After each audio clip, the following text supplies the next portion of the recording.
Recording in progress.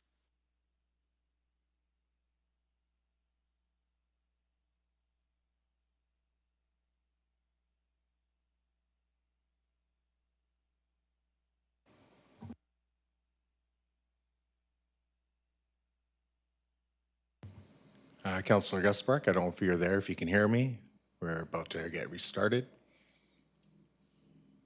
Okay. Okay, I'm calling back to order this regular meeting of council. Before we get started, again, just respectfully acknowledging this meeting is taking place on the traditional territory of the Stanawas First Nation. We're on to item 7 of our agenda. So we're on to the consent agenda. I'll just make the motion that the recommendations listed for, actually, sorry, I always make this mistake. Is there any items that would be requested to be removed from the consent agenda before we proceed?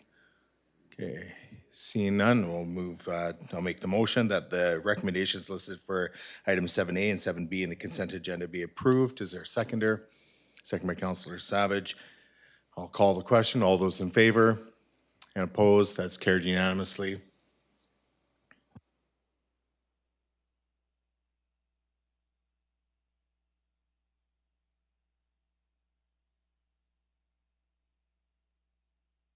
So we just have people outside the gallery and our doors are closed. We're just letting people know the meeting is open.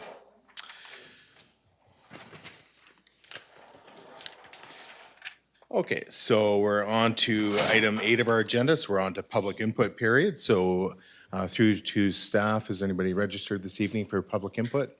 Okay, there's nobody registered remotely, so I'll just read the preamble in our agenda for those that are in person. So persons recognized by the chair must first state their name and address for the record and may speak once for up to 2 minutes unless council resolves otherwise, and are limited to providing comment regarding the items listed on the council agenda for this meeting, excluding public hearing topics. Comments must be directed to the chair and are not to be directed to individual council members, staff, or the audience, and must not include personnel issues. So through to the gallery, is there anybody wishing to speak this evening?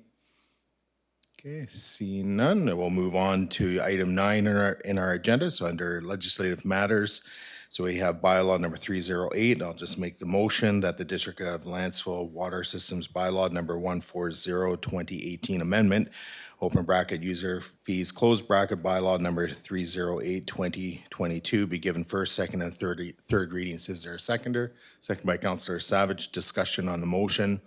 Before we move into discussion, is there anything further that staff needs to add? It's pretty straightforward, I believe. There's a brief staff report in the agenda. Go ahead, CEO Campbell. Nothing to add. Yeah, thank you. All right, through to council, any debate, questions on this item? Okay, hearing none, I'll move to calling the question then. All those in favor and opposed, that's carried unanimously. That takes us on to 9B, which is bylaw number 310, so that the District of Lantzville election and assent voting bylaw number 160 2018 amendment bylaw number 310 2022 be given first, second, and third readings. Is there a seconder to this? Seconded by Councillor Proctor. And for discussion, so as a mover, I'll forgo my turn through the seconder, Councillor Proctor, if you wish. Okay, and then through to Councillor Savage. Go ahead. Yes, thank you. This is new provincial legislation due to COVID that allows a far wider berth of mail-in voting. However, I'm not clear on exactly what it means for Lantzville, so before supporting this, I really want to get a flavor of what exactly we're allowing, and if this is optional for each municipality to adopt, or if we're obligated to adopt it per provincial legislation. How do residents get a mail-in ballot? Are they mailed to each property owner? Do they have to apply for one? What is the check to ensure each mail-in ballot is only given to an eligible voter? So through chair to staff, if council could please get a little more fulsome explanation of what this entails. Thank you. Okay, so Director Coates has already put her hand up, so she is our Chief Elections Officer, and I'm sure she has all the answers you're looking for. So go ahead, Director Coates. I hope so. The District of Lantzville has always offered mail-in ballot opportunity. However, in the past, we were limited on who would be eligible to vote with a vote-by-mail ballot. And it's limited to what's in the legislation. And in the legislation, at that time, it only allowed those who were unable to attend, they had to make a declaration that they would be unable to attend a regular voting place, or that they were ill or handicapped, something to that effect. And it's got those details in the report.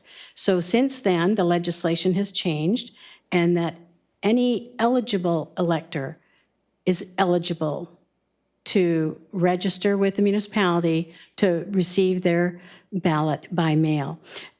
Calling it a vote by mail ballot is something that's been used as long as I've been doing elections in local government. That's the term.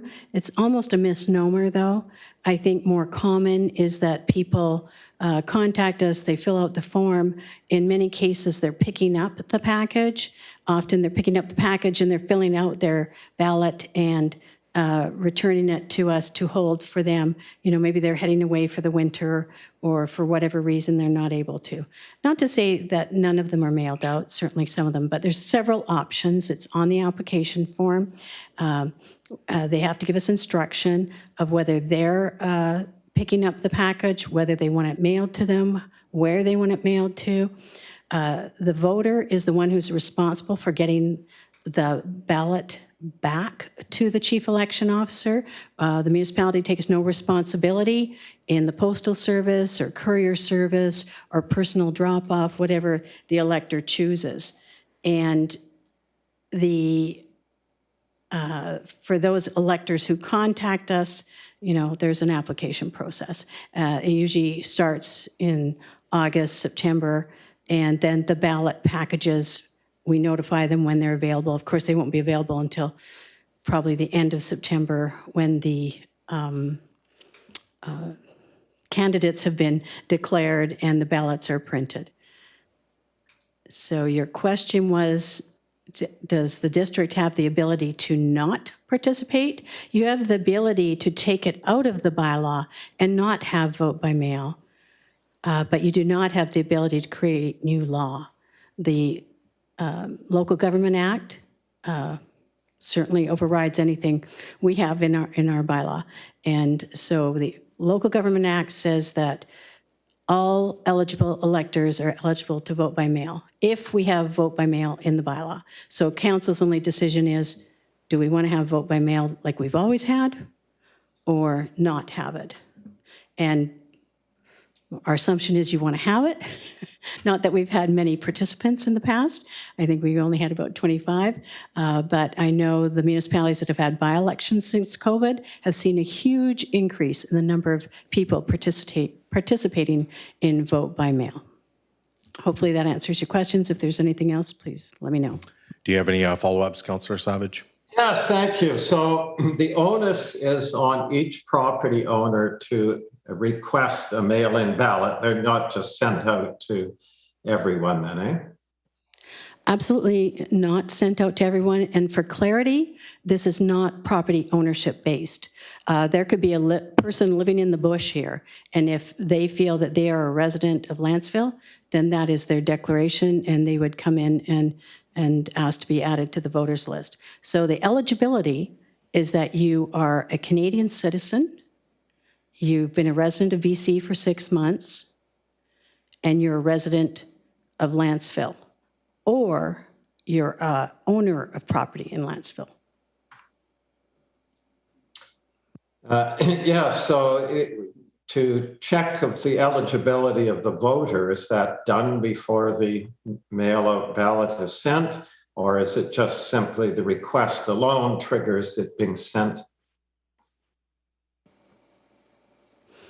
So eligibility of a voter is done by the voter registering to be an elector. In many cases, they're registering to be an elector by registering for the provincial voters list. So in the District of Lantzville and in many municipalities, we don't keep our own voters list. On the 52 days before the voting occurs, the provincial voters list is adopted as our list of electors. There's certainly an ability after that period for someone to register to vote at the time that they're voting, if they weren't on the provincial list. And then, of course, we add to that provincial list anybody who registers as a non-resident property elector. So again, that's the narrow few who maybe they live in Nanaimo, they own property in Lantzville. So they would be registering here as a non-resident property elector. They have to show evidence of their ownership of the property. And if there's more than one owner of the property, they have to have the other owners sign off, nominating that one voter to vote on behalf of their property. If there's a corporate entity on the title, no one gets to vote on behalf of that property. Because in British Columbia, since I think, I was going to say 1992, maybe it's earlier than that, there is no longer a corporate vote in British Columbia. Yeah, so if they're not on the provincial voters list, however, they can still be sent a mail-in ballot just based on their information they provide, or is the information checked to ensure they're somewhat eligible? They are registering, they would need to register as an elector. So it's a separate registration form. It's actually the form that the province provides for a resident elector. There's another form that the municipality creates if they're registering as a non-resident property elector. And so to register to be an elector, you have to show ID and you're making a declaration, and it's unlawful to make an untrue declaration. So there's some serious fines and, provincial follow-up court action if someone lies on their registration. Yeah, gotcha. Okay, well, that's fine. Thank you for explaining all that. It sounds like it's the onus is on people eligible to vote to apply for these ballots, so they won't be floating around except when requested. So that seems adequate. And I think it is important that if people are not feeling like they want to be amongst crowds, that they still have the right to vote another way. They certainly exercised that right in the last provincial election. So thank you. Go ahead, Director Coates. The one piece I didn't go into is that it is a very rigid process. It requires that the voter takes the package, and it's a 3-envelope system. So they get the package, they fill out the ballot goes into an envelope, it goes into a second envelope. There's a certification that is sworn on outside of the second envelope. And then there's a third envelope for returning it. And if it's not followed exactly in that process, the ballot is rejected. Okay, thank you for that. Is there any additional questions, comments? Okay, hearing or seeing none, I will move then to calling the question. All those in favor and opposed, that's carried unanimously. All right, so that takes us on to 10A. So we're on to trees on district property.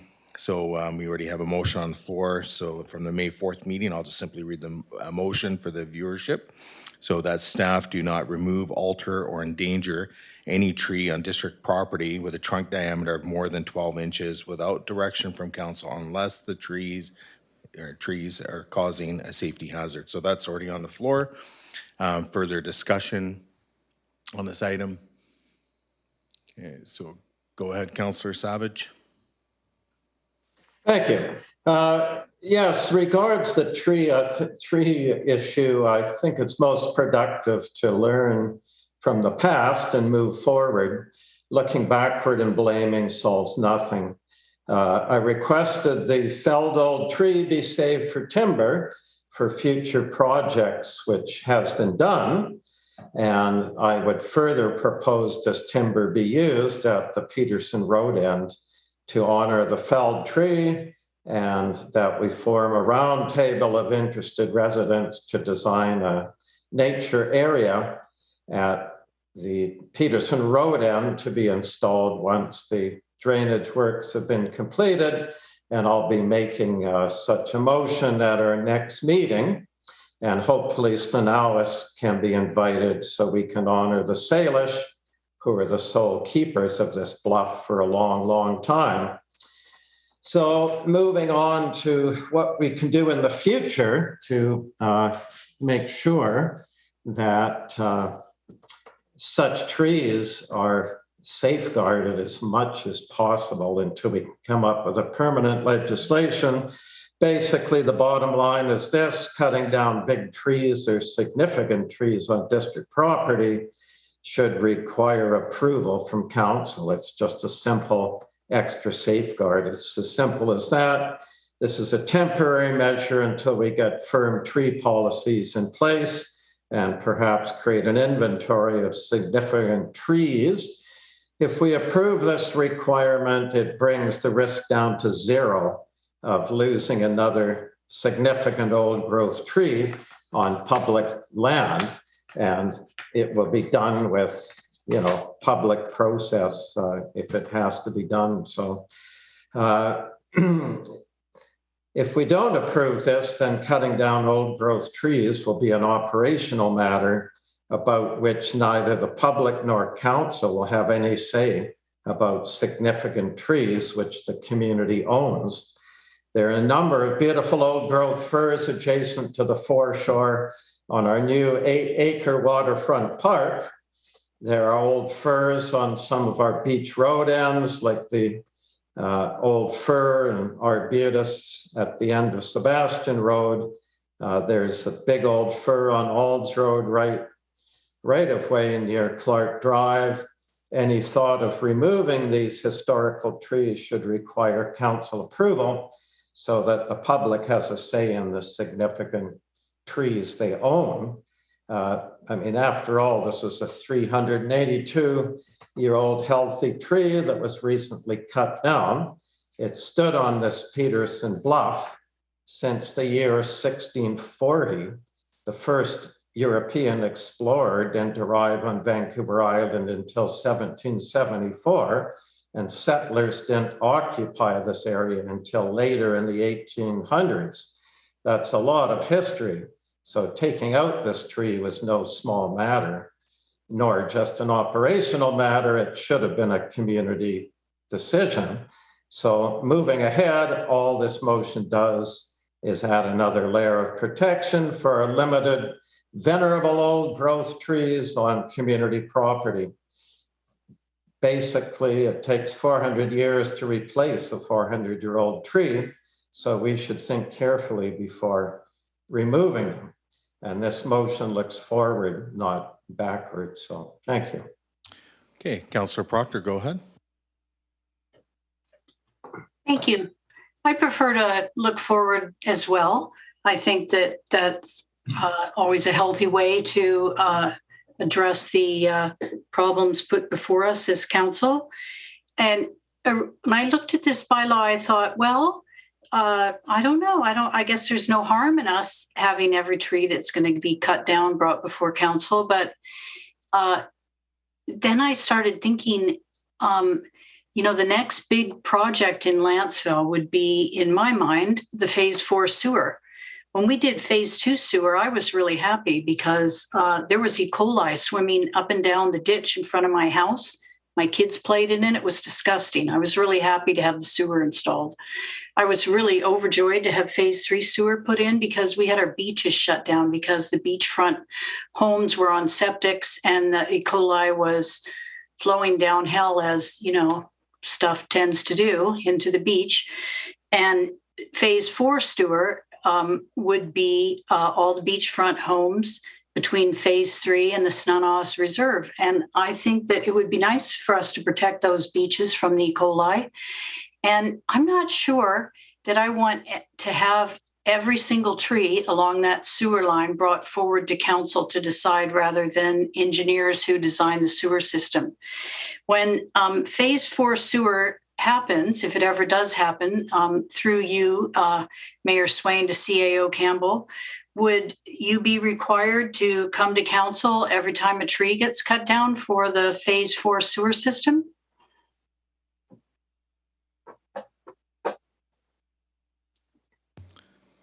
That's a question through you, CAO Campbell. Sorry about that. Sorry about that, Your Worship. I was on mute. I was speaking away. Yeah, if council adopts this motion, then any tree that would be over 12 inches that would be affected would have to come to council for approval. So if it was a sewer line or a water line or drainage that affects any trees within road allowance, or otherwise would have to come before council for approval. You know, I don't have nearly as much experience as you do, CAO Campbell. 3.5 meager years of experience here on Little Council on Lantzville. Would this be a common occurrence for council to ask for municipality to bring every tree forward that they have to cut down for municipal works? Your Worship, through you to council and to Councillor Proctor, no, in my experience in the municipalities I have been in, it isn't, but in the municipalities again that I've been in, do have tree protection bylaws. Thank you. Okay, just through the gallery. You can't have any talking during the meeting, please. Thank you. Any additional speakers to this item? I'll just again speak briefly to this. I think the intent of the motion is to cover off the period between now and the consideration of a tree retention bylaw or tree protection and retention bylaw. So I don't think it's meant to be indefinite. I think it's meant to be for the next number of months until we can get a tree retention and protection bylaw back before council for council's consideration. So I don't know if it would appease members of council to simply amend the motion that's on the floor, just to say for the rest of 2022 or for the next 6 months, rather than looking way down the road to possibly phase 4 sewer and so on. The other consideration is we could also look at increasing the minimum trunk diameter, so from 12 inches up to say 24 inches. I don't know what the actual trunk diameter was of the tree that was taken at the foot of Peterson Road. But again, this is meant to be a temporary measure, not an indefinite measure. It's just to protect trees and give council oversight, and essentially council will have the burden of making the final call on if any future old growth trees are to be cut down. So I noted, okay, so Councillor Proctor, you did put your hand up and then took it down. Councillor Gusbrecht, go ahead.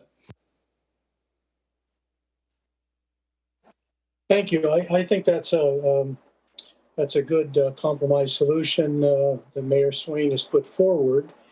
And I realize the intent of Councillor Savage's motion. And I realize that we are bringing a tree bylaw in. So if I may, I'll propose a amendment, and I'll read it. That the current motion be amended by inserting 18 inches rather than 12 inches, and following the word inches, insert the phrase prior to implementation of a tree protection bylaw. And then the motion would carry on as stated. So my motion would then, the amendment, if passed, would read that staff do not remove, alter, or endanger any tree on district property with a trunk diameter of more than 18 inches prior to implementation of a tree protection bylaw without direction from council unless the trees are causing a safety hazard. And it looks like Councillor Savage will second that, and I'm just going to let Director Coates get totally caught up and clarify if needed.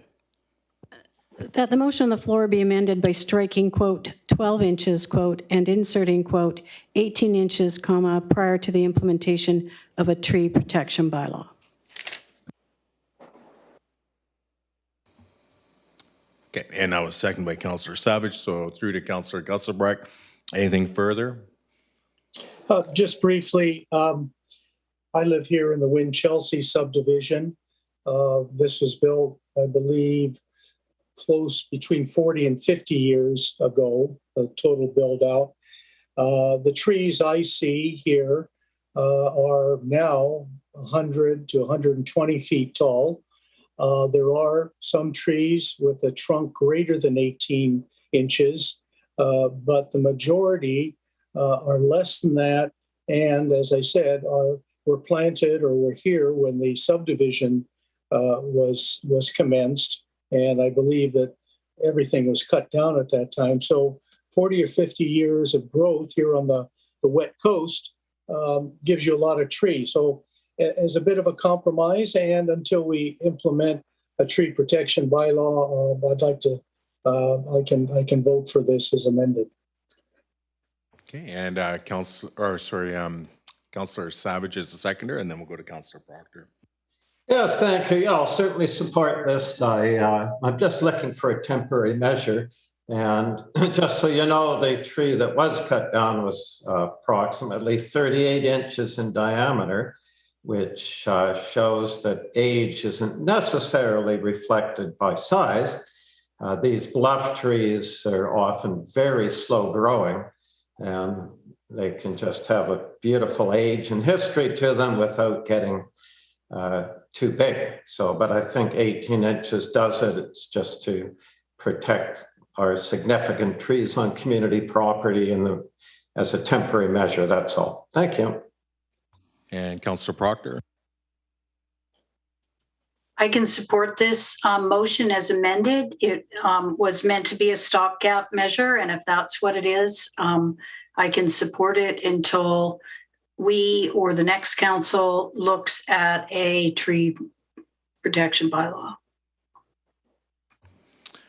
Okay, unless there's anything further, I'm going to call a question on the amendment. So I see nothing. I'm going to call the question. All those in favor of the amendment? And opposed? That's carried unanimously. So we're back to the main motion as amended. Any further discussion? Okay, hearing or seeing none, I'm going to move to call in the question. All those in favor and opposed? That's carried unanimously.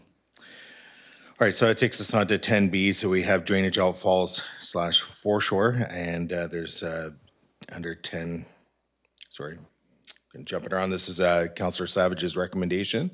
So through to you, Councillor Savage. And you can leave out the whereases, just move to the be it resolved.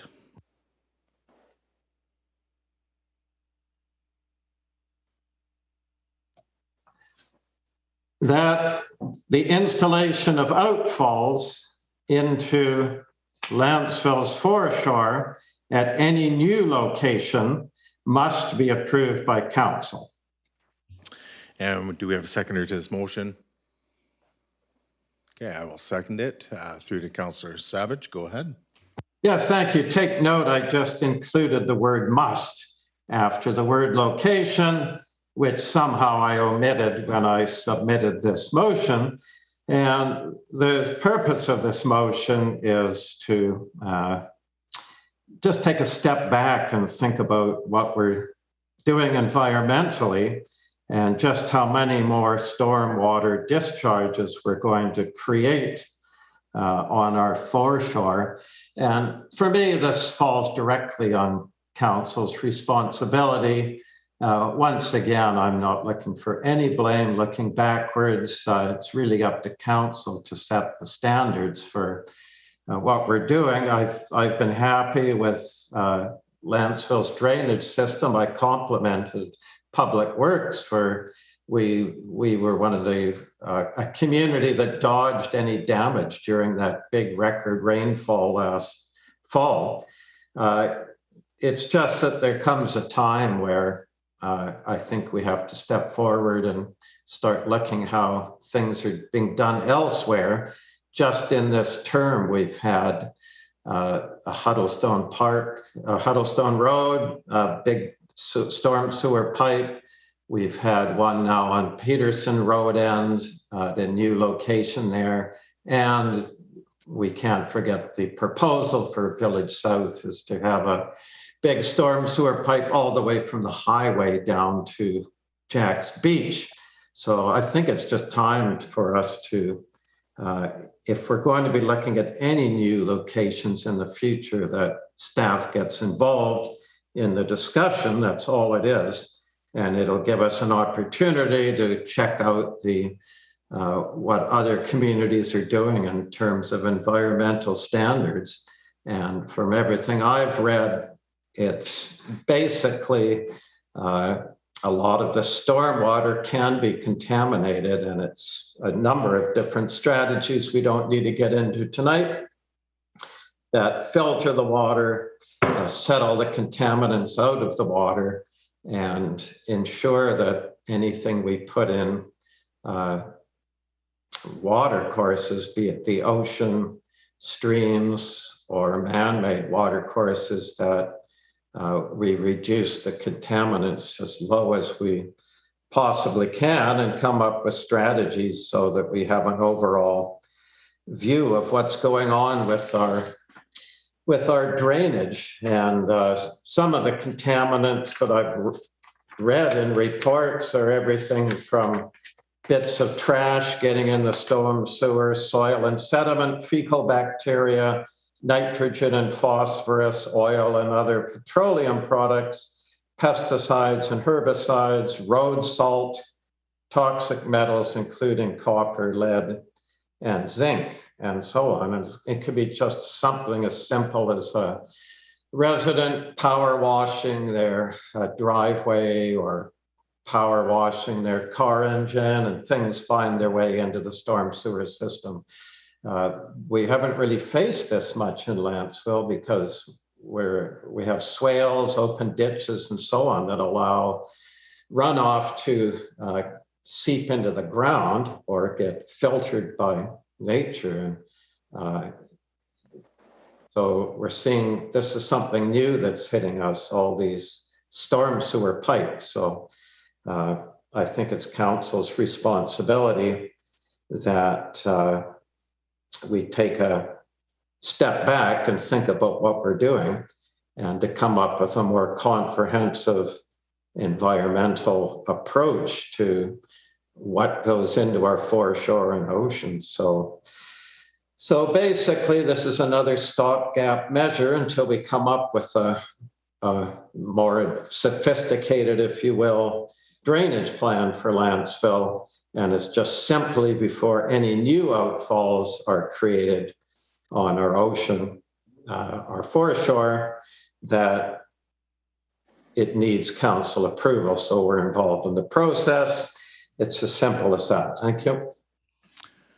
Okay, as a seconder, I can support this motion because it really has to do with the creation of new outfalls. So it's not straightforward in my eyes. I think it, again, council will have the ultimate oversight on where these are placed, but it also gives a process in which we can garner some community input on.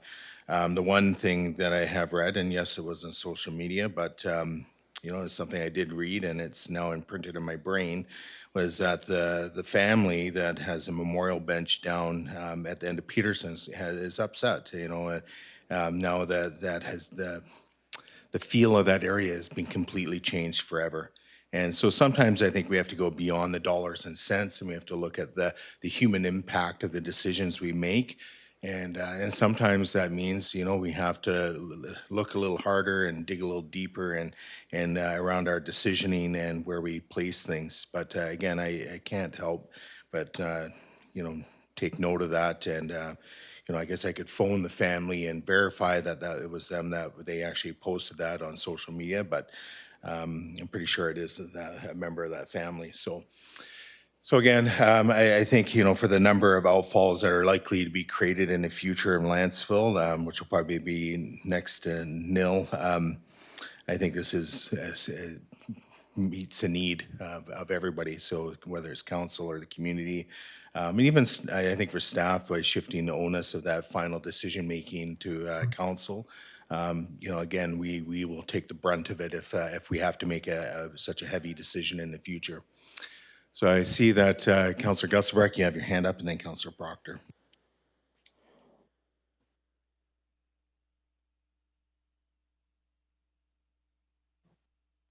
You're muted. Thank you. I think the mayor brought up an interesting point about memorial benches. And as we know, that we have asked there be a moratorium on memorial trees, memorial benches, to make sure that when we put a memorial bench in, it's going to be in a place where it won't have to be moved in the near future. This location was unfortunate. I knew the young lad whose bench is there, and I'm really sorry that that area got dug up, basically. And I would be willing to make sure that whatever the district can do, what we could do as councillors, to see that something be done in that area for that particular memorial bench would be something that we ought to do. But in the future, when we're siting benches, where are they going to go? Now, Councillor Savage was speaking about swales and pollutants going to the ocean. And as we know, and as Councillor Proctor brought up, that the swales on Peterson and Leland didn't actually purify what was coming down them, and it was a problem. And now we have sewers. So what's the best way to deal with water drainage? And so my question through the chair to staff, who sets water drainage standards, outfall standards in the province of British Columbia?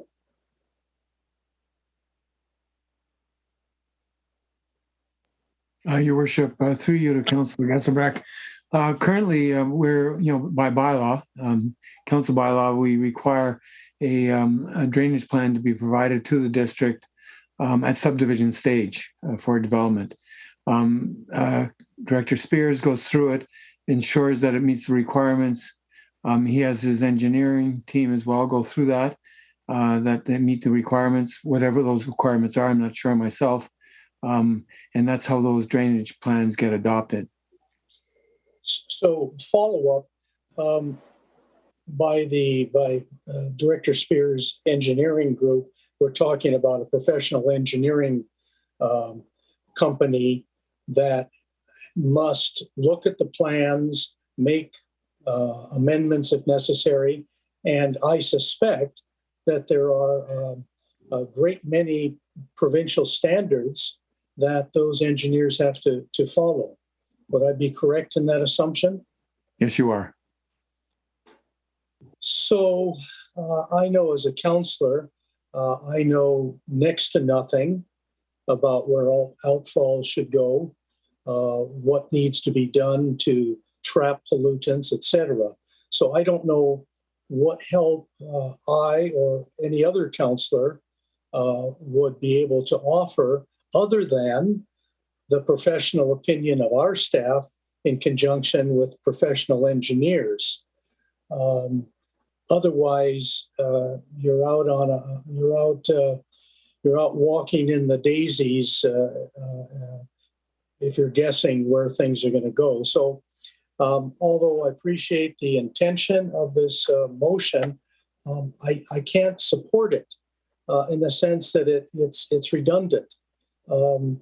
We have staff, professional staff, we have professional engineers who are going to vet any proposal to either add outfalls or to deal with drainage in the future. So I would prefer to leave that to the professionals. Thank you. Okay, Councillor Proctor. Thank you. I have a few questions through you to staff. I'm wondering, CAO Campbell, if you foresee a need for the district to be putting new outfalls in the near future? Your Worship, through you to Council Proctor. No, I think, as the Mayor has already stated, that is the last outfall we will have. I spoke with Director Spears prior to this meeting last week, prior to his vacation, and he indicated that will be the last outfall. That's interesting. Thank you. I think that we would be better off, not that I'm an engineer, gave birth to two, but after I gave birth to them, all the engineering knowledge left my body. I think some education, because I know in my neighborhood, most people have very outdated systems. They have their eaves troughs go straight to a pipe that goes straight into the ditch that goes straight to the ocean. And an environmental friendly way to do that would be to have your eaves empty into your lawn or empty into perforated pipe, or you can walk around my neighborhood when it's raining and you can see the pipes going into the ditch from people's houses. And I don't think that they realize that they're adding environmental pollutants to the outfall at the beach.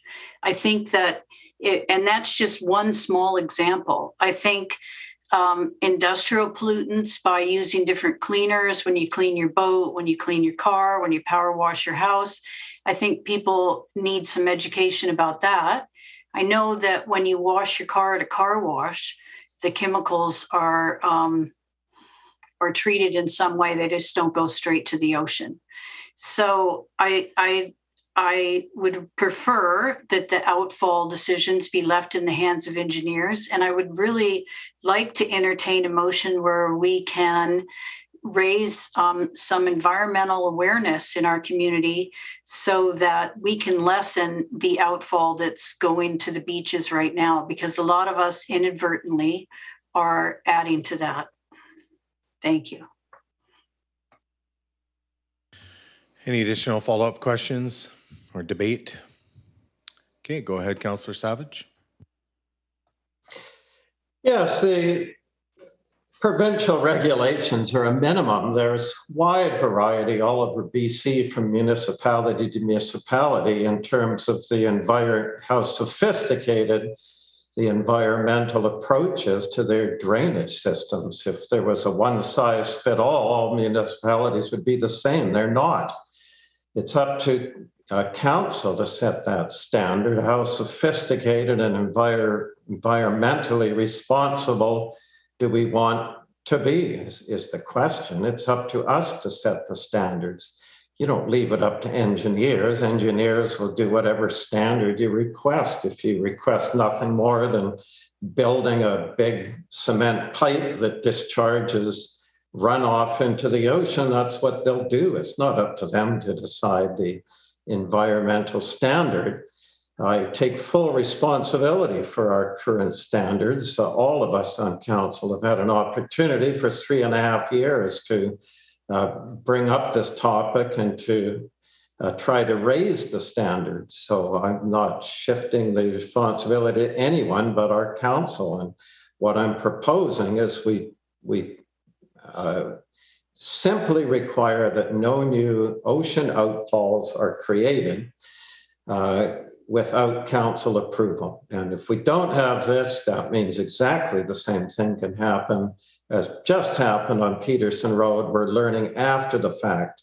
None of us had any idea this was about to happen, that a tree like this would be taken out, that the whole road end would be dug up, which is basically turning the site into an industrial site. And I still have no knowledge as to the purity of the water that's going to be discharged on this sandstone bluff to the sandstone below. And such water that contains a lot of nutrients can create algae and slippery areas down below. I mean, there's all sorts of considerations here. So the same thing could happen again at any time without my proposed motion. It just simply gives that extra layer of looking into these things before anything more is done. That's all. And it's a starting point to having a look, which I certainly would propose, that we look at a more sophisticated way of handling our drainage. As I will say again, in just the past year, we've had a big cement pipe installed on Huddlestone that's already accepting some Village South runoff. We've had a brand new location created on Peterson Road that's racing Hey, Councillor ahead. Savage, I have to ask you to wrap it up. You're at your speaking time. And not to mention going all the way from the highway to the Jacks Road with the new storm sewer system. So it's time to take a break and relook at this. It's the council's responsibility, no one else's. Thank you. Councillor Proctor, go ahead. Thank you. So what I hear staff is saying is that there aren't any more outfalls going to be planned. I think that this motion is redundant. I would certainly support a motion asking for a report, how we could improve our bylaws so that we're more environmentally friendly, what sort of drainage systems we could supply in Lantzville, what the cost benefit analysis, and then some conversations with people if they would be willing to pay the price for those improvements. I would definitely support that. Right now, I don't see any new outfalls being formed, and I don't see a point for this motion. And I don't want to go back and forth endlessly. Thank you. I'll second that if that's a motion. I don't think there's a motion, and that, would be out of order as well. Okay. So for myself, just kind of circling back to some of the comments made, I understand engineering is a profession.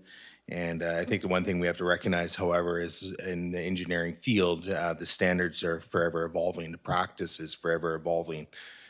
As we start to know better, we do better. And it's the same thing in any field, through anecdotal practice, we start developing new techniques, and then eventually that goes through the scientific rigor, and we come out with things that are proven to be valid and reliable and so on.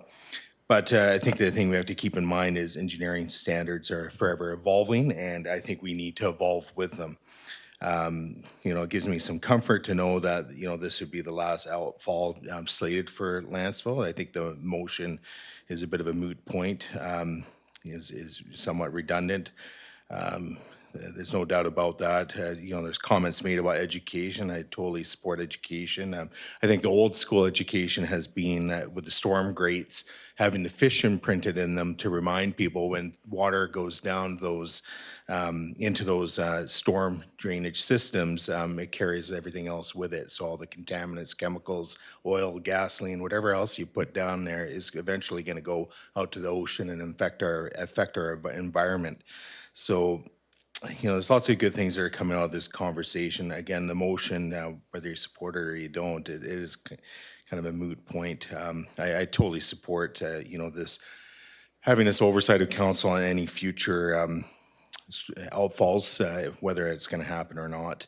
But I think at this point, I'm ready to vote through the rest of the council. I don't know if there's any final comments or debate before I call the question. So, Councillor Savage, go ahead.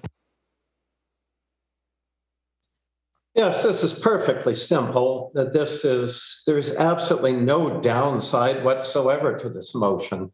With it, we're guaranteed we'll have a say in any new proposed locations for discharging stormwater onto our foreshore.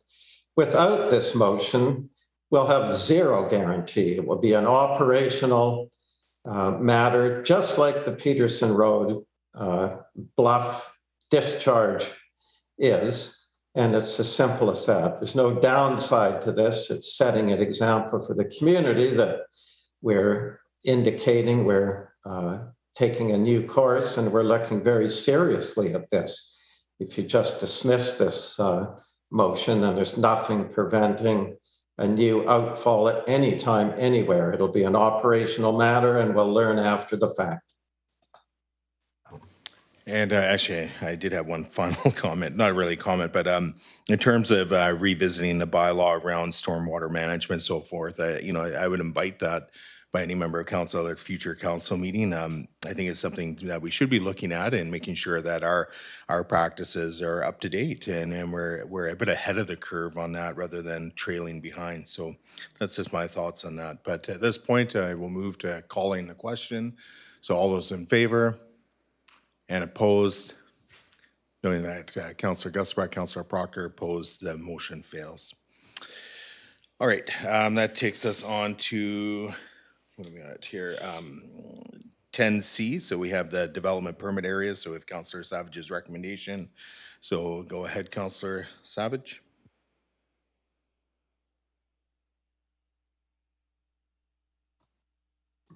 That the District of Lantzville and its representatives must follow the guidelines of development permit areas as detailed in Section 11 of the District of Lantzville's official community plan.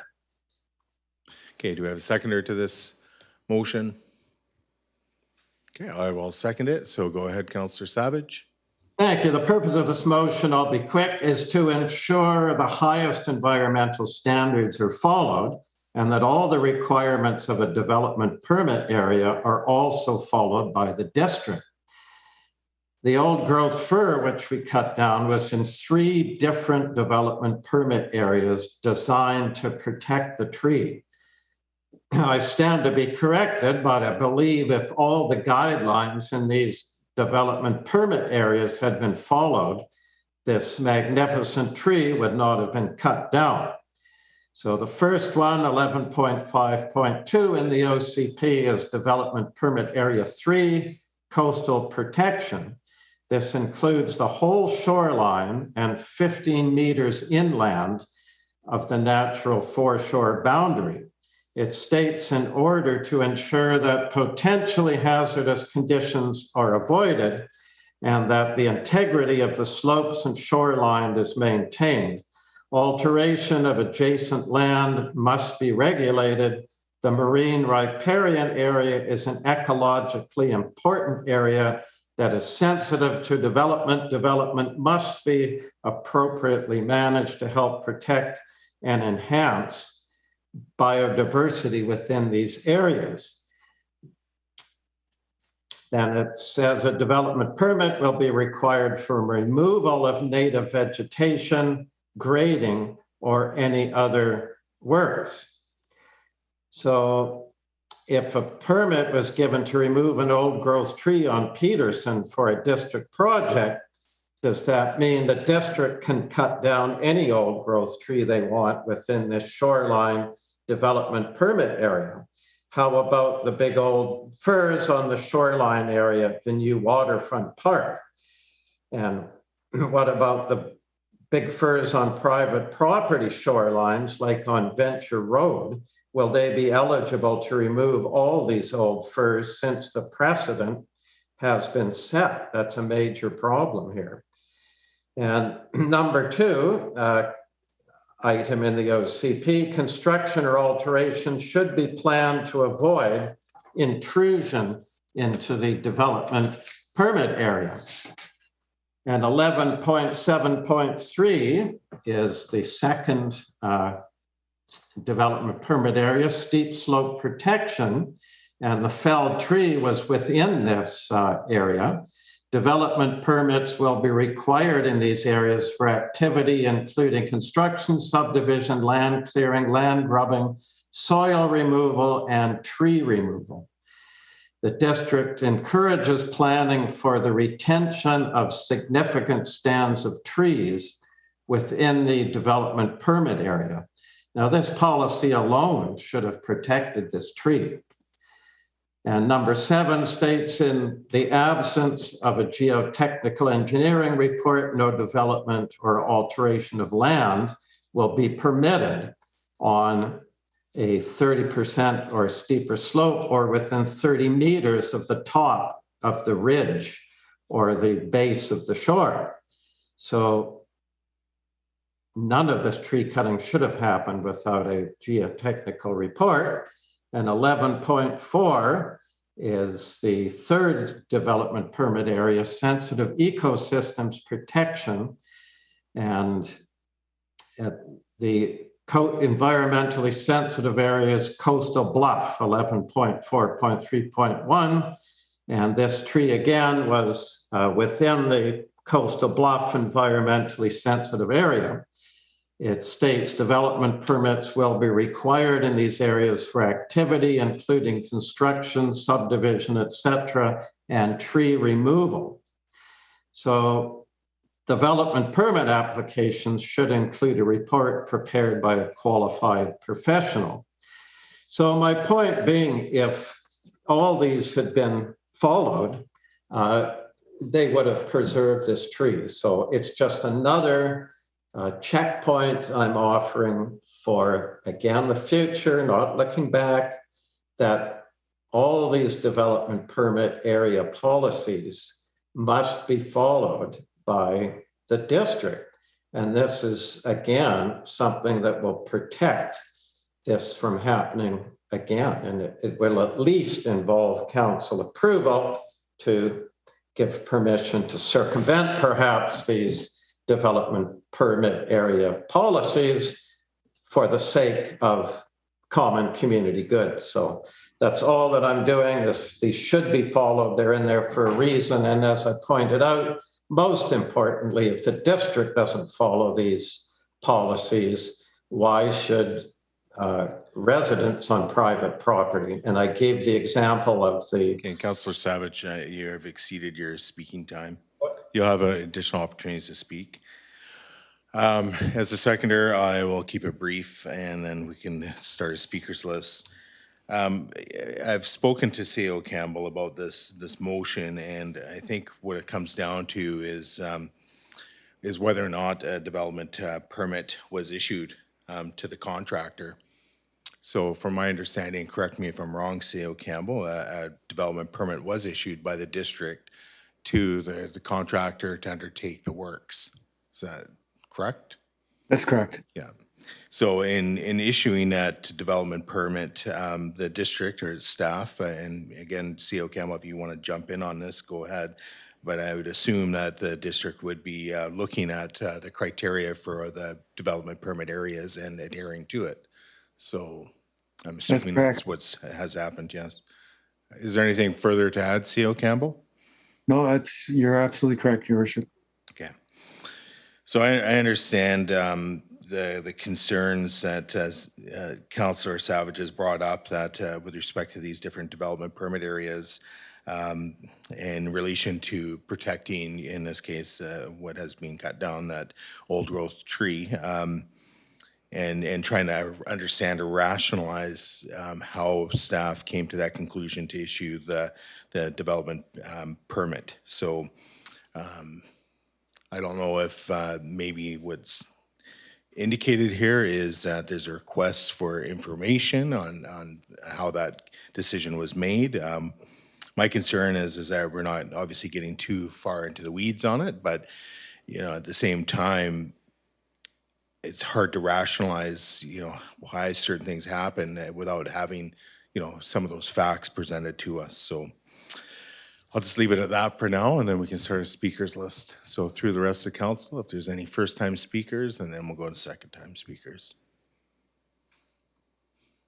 Okay, hearing nothing. So additional speakers, or are we going to move to call in a question?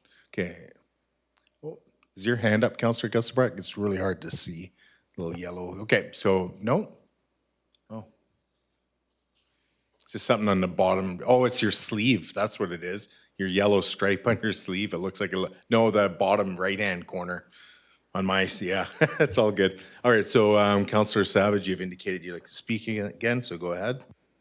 Yes, thank you. Well, a permit was issued. However, the guidelines weren't followed by the contractor. It's as simple as that. And my big worry here is that just as an example, there's a lot of trees along that bluff on Venture Road.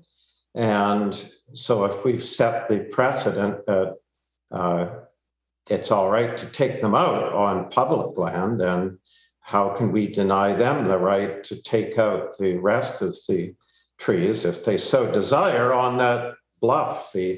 As I say, the standards should be set by the district. That's my point. And there's no downside to this motion. It's simply putting on record that the district must follow these guidelines as private property does. And that's supposed to be what's supposed to be happening anyway. So there's no downside to it at all. Thank you. So through to staff, is anybody available to comment on whether or not the guidelines were followed? Your worship, my understanding is they were.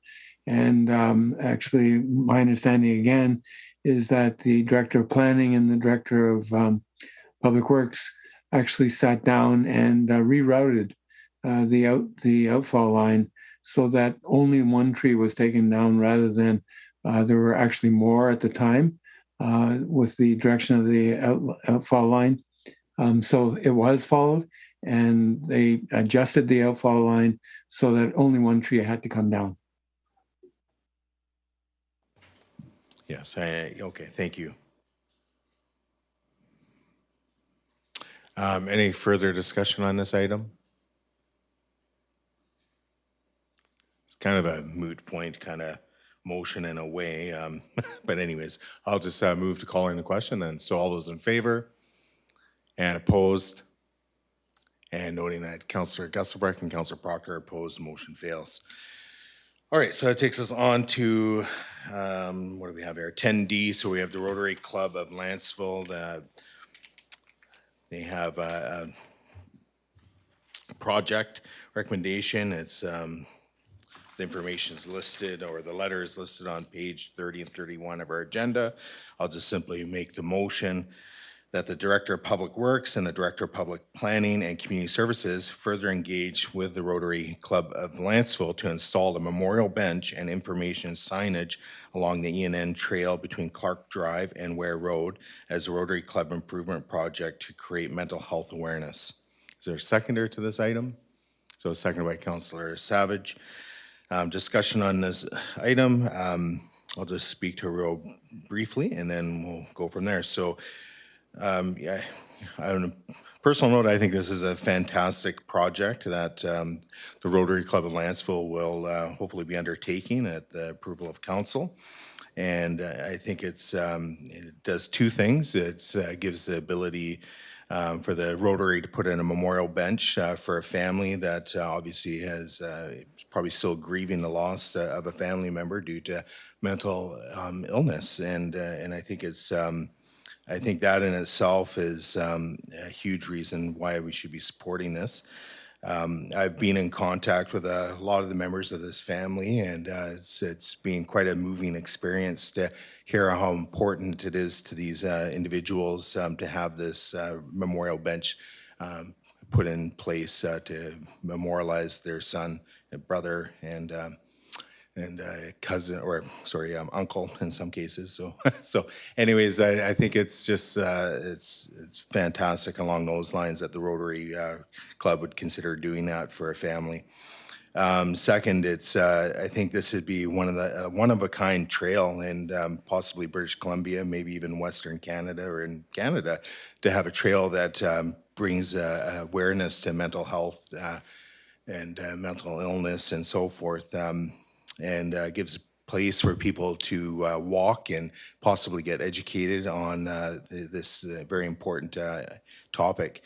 And to just simply go, maybe meet people, and who knows where this project will go. But I think it's an excellent thing, and I believe the district's staff can handle this, and if there needs to be any further approvals, they'll bring it back to council. So secondary was Councillor Savage, and then we'll move to speakers list. So I have, I thought yeah, Councillor Savage and then Councillor Gusselbrecht. Thank you. This is just a fabulous idea. The Rotary Club couldn't have picked a better thing to do. And I hope this gets lots of publicity. The key message behind the project is to draw attention that the lesser among us are just as, their lives are just as valuable as any other life. And every homeless person is someone's child, and as such is the most important person in the world to that parent. So to honor something like this is just terrific. It's a real feather in the cap of Lantzville, and as well the Rotary Club. They couldn't have picked a better one. And it really hits home here because Lantzville is one of the leaders in the province of a group of volunteers who have taken the lead in removing homeless camps from our community, but has at the same time shown compassion in trying to help those who are willing and shows respect to those in this plight. It's just, we can't tolerate the crime it brings and everything else for some of the individuals. So I think it's a way of honoring them as well. It was, I know they were involved in this particular matter with this fellow, and I'm just so happy for the family that to know that the community is honoring one of their family members like this. So, and as a solution, this will bring attention to it. I think it's a great feather in our cap. We're honoring, as I say, the people that need help, but in reality, this is a provincial government matter, and they've let it go on for far too long. People's lives are being destroyed with drug addiction and freezing temperatures in the winter, an extremely unhealthy lifestyle. And it's about time they did something about it. They've done very little. In the meantime, I can't think of a better way to, make a statement on the situation as this. So I'll fully support it. I think it's a terrific idea. Okay, and then we have Councillor Gusselbrecht. Thank you. I won't be saying anything. And through the rest of the council, Councillor Proctor, go ahead. I would just like to say that I think it's a fantastic idea, and I commend the Rotary Club. Any additional speakers on this? And just to give a little bit more context to it, I've gone and visited the site where the individual this would be memorializing passed, and from what I understood, and all the way along is Adam would always keep in his area immaculate. You know, he's a homeless individual who had major mental illness, and you know, it's really sad to think that that's where he passed. So it's quite almost an emotional thing. So, you know, I sense that council definitely wants to support this item. So we'll move to a vote. So I will call the question. All those in favor and opposed, that's carried unanimously. Okay, so we'll move on to new business. We have under item 12 our agenda. This is Mayor and Council verbal updates. So we'll start at the top of our screen. Councillor Savage, if you wish. Nothing for me tonight, thank you. And going down, we'll go to Councillor Gusselbrecht. Thank you. I just wish to note the passing of one of Lantzville's residents, Darla Keller. Darla was married to Joe Keller, the jeweler. They had a son, Adrian. Very sad for the family, for Joe's other kids. Darla actually worked in my law office for a number of years. Just a lovely, positive person. She initially suffered leukemia, and then, and this went on for some 20 years. I was in remission. However, the drug she was administered caused her lungs to fail, and she had been waiting for a lung transplant for the last year or so. And unfortunately, she passed away last weekend. And so I just want to offer condolences to Joe and the rest of his family. Okay, and through to Councillor Proctor. Okay, and for myself, start off with the business item first, which is recently took a virtual course. Cibilitas was the title, Respectful Leadership in Local Government. So both Councillor Proctor and I attended this session virtually, and it was interesting, but I think it kind of fell short, in my opinion, on a few things. But I think what it really came down to is there's no silver bullet for social media, and with respect to local governments, and that's really about it. Again, you know, with social media, that's not within the control of the municipality and its council. It's essentially a free-for-all, and the general consensus seems to be stay off it or stay away from it if you want to maintain your own sanity, I suppose. But in terms of trying to control civility for social media, you know, you can only really control what you have on your own personal sites as well as what's on the district's social media sites. The other thing that I found somewhat interesting, and again, has to do more with incivility, is in trying to avoid that, is trying to maintain as much civility as you possibly can within your own council or your own council chambers. Because what happens outside of these walls, where there is the physical walls of this council or the virtual walls, we don't have control over. But we do have control over our own behavior and how we treat one another within our own council chambers, whether it's a brick and mortar building or it's a virtual construct. So, you know, again, I thought I would maybe take away more from this this workshop, but unfortunately it fell a bit short for me. You know, I've gone to many of other conferences and so forth, and you get little tidbits here and there with respect to respectful leadership in government. And again, I think, you know, a lot of the things we do right, and I hope that will continue into the future. And even the way we conduct our meetings, interestingly enough, if I was on social media of all things, and my mind was glitching for some reason, and it took me back to a council meeting back in 2015. And I actually watched it, and I reflected upon how we're doing as a council versus what I was seeing back in 2015. So, and what I would say is there's a stark contrast, and it's not to be critical of how things were done back in 2015, because I do think that if we know better, we do better. And I think we've taken some of the learnings away from that, and I believe this council is doing better. So it's to commend our own council. So again, if you're looking for silver bullets, I don't think they exist out there for a lot of things, and this course just confirmed that for me. And but I'll leave it there.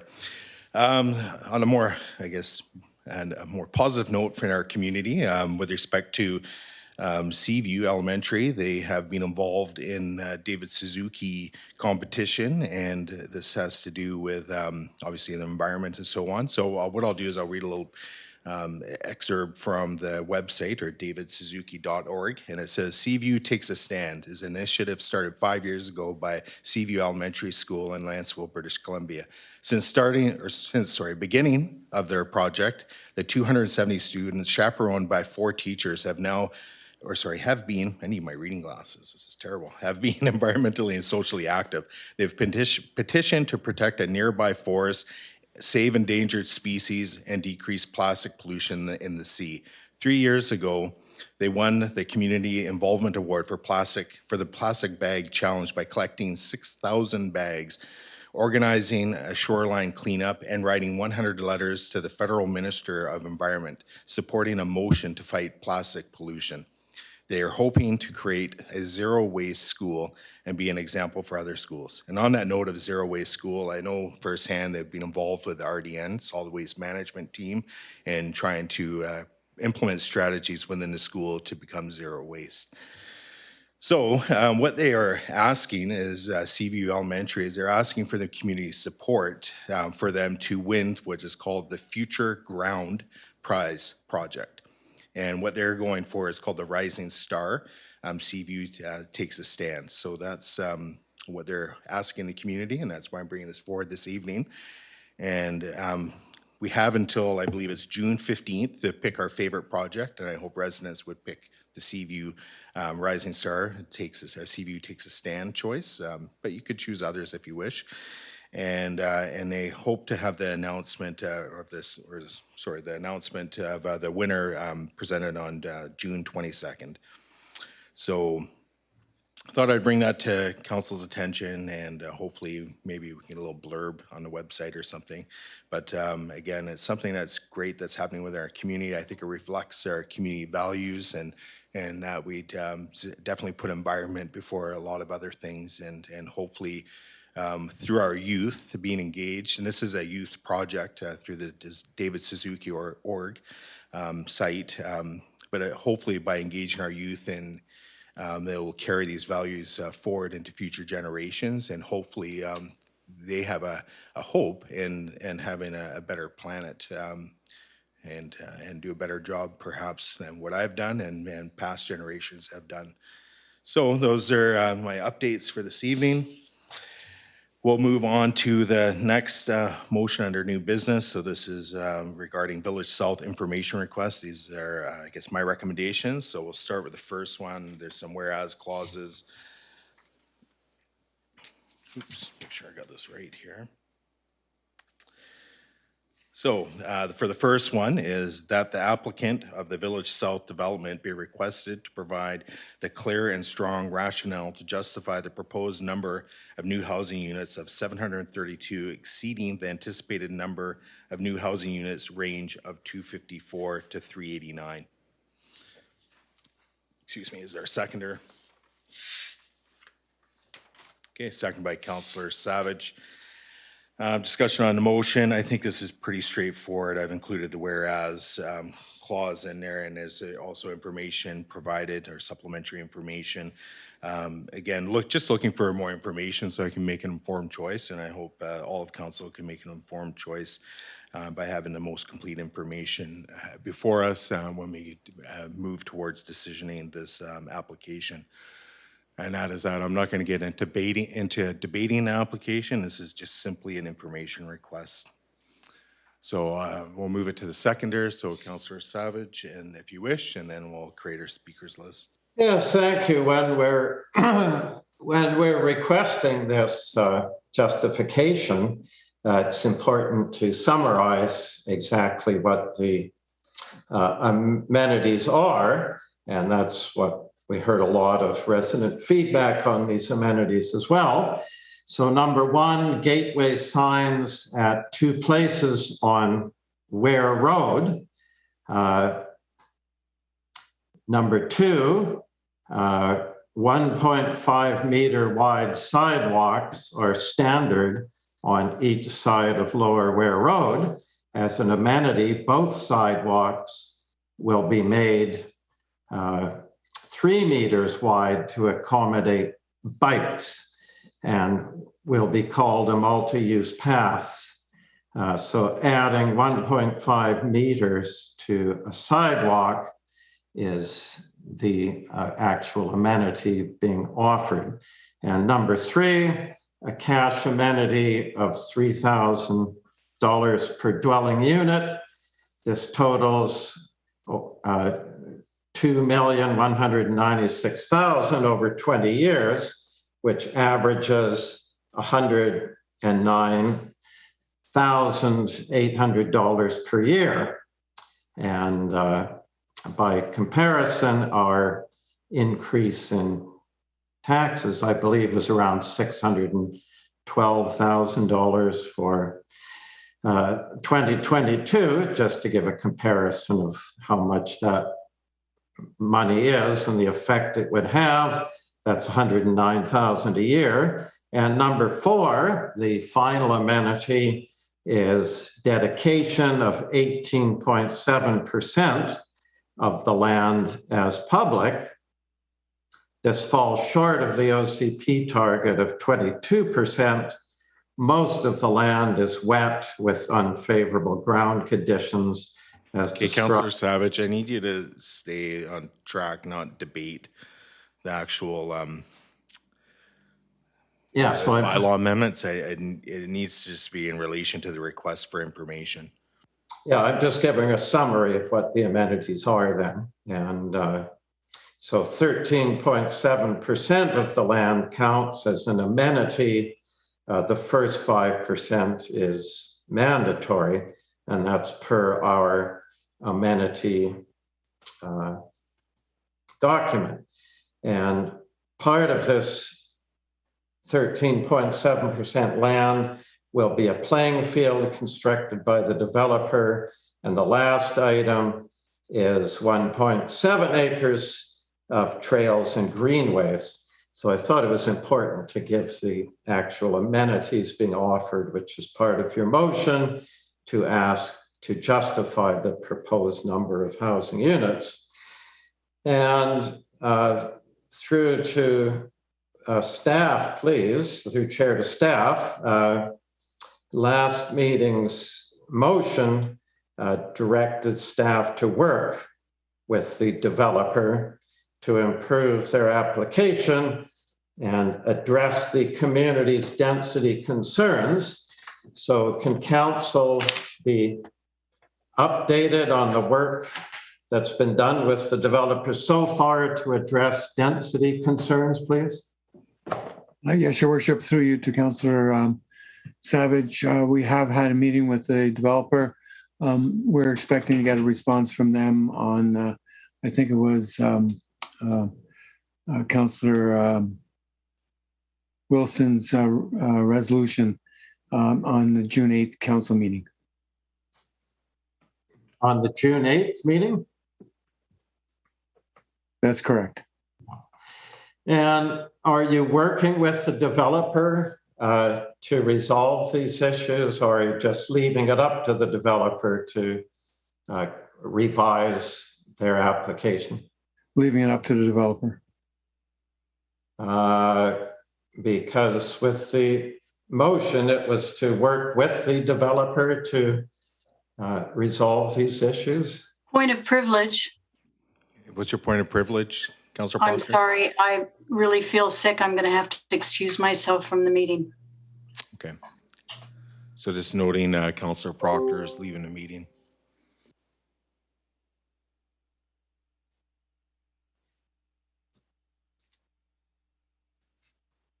Councillor Savage, I was going to interject just before that point of privilege was called. I think we really have to stay on track here with respect to the motion at hand, which is essentially an information request, and not get into trying to get an update with respect to another motion that's been previously made.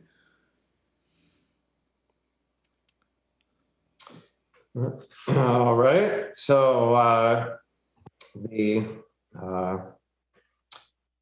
so your motion then is to be requested to provide a clear and strong rationale to justify the proposed number of new housing units.